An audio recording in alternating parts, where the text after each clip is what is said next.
How did you get the tools that it takes to succeed growing up in a family like that? Like when I moved to Los Angeles, on the train ride, I happened to meet an agent who said, "Oh, come with me." All of a sudden, I'm being represented as, she's kind of a 5-line and under and an extra agent. Then within a week, I happened to get an extra job, happened to get my SAG card, got moved up, so you meet the right people. Then I met happened to be dating someone in Madonna's band, got to go to Madonna's wedding, then I met people, contacts, and somehow, what was your story?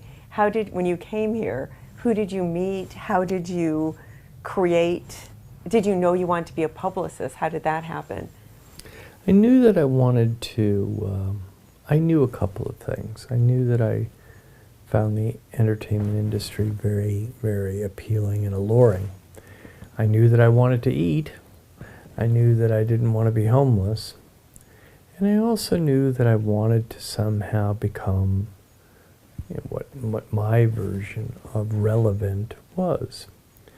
And so you then ask the question, how do you get the energy, the drive, the gumption? And the answer is somehow.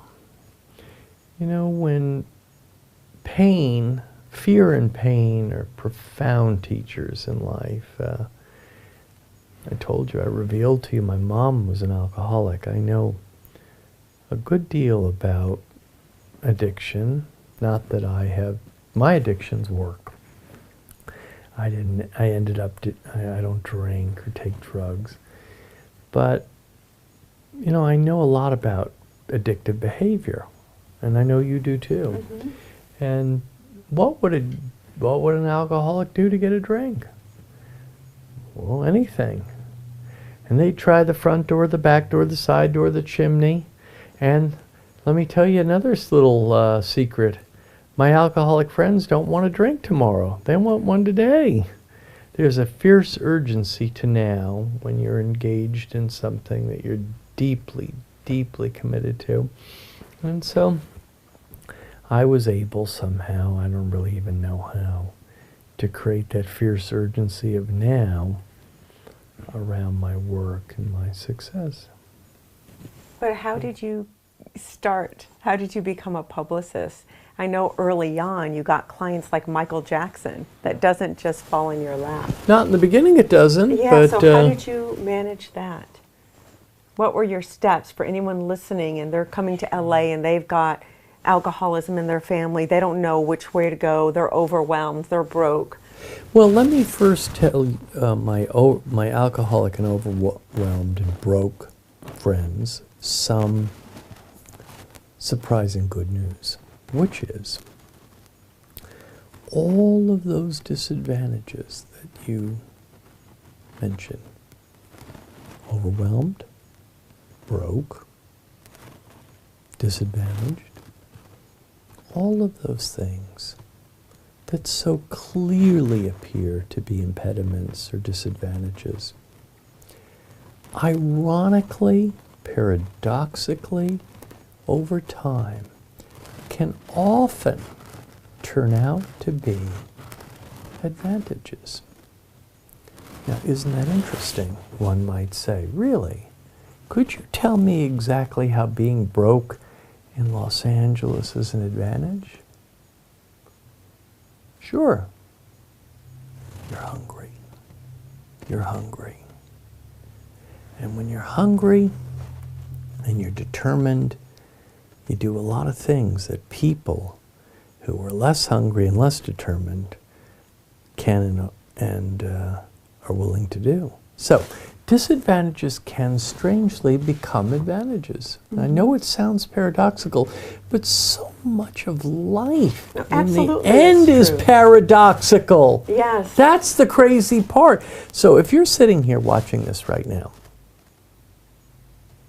and for any reason you do not feel that you have a good working definition in your mind of paradox, my good and valued friends, in the next 24 hours, look it up.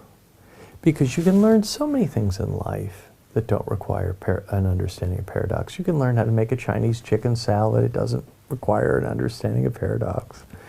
But if you want to learn anything about the big topics, the ones that Shakespeare wrote about, you remember Shakespeare? He used to be in all the papers.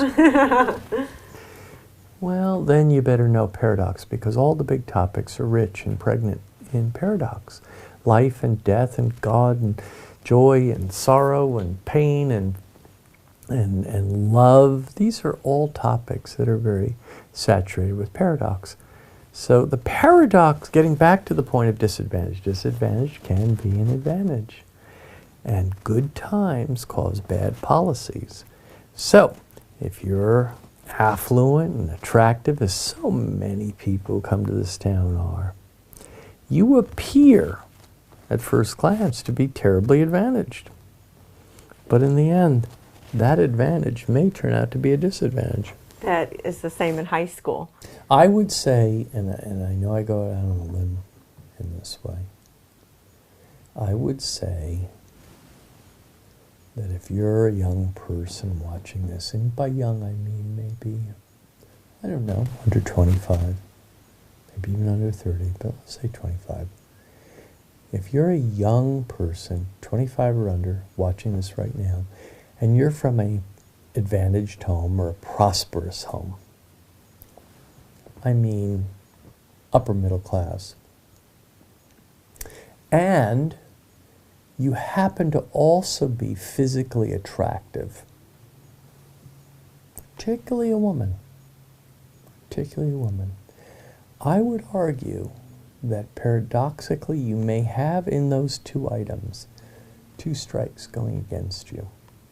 Now, anyone listening to this would say, really? Being attractive and from an affluent home is two strikes? Yeah. Yeah.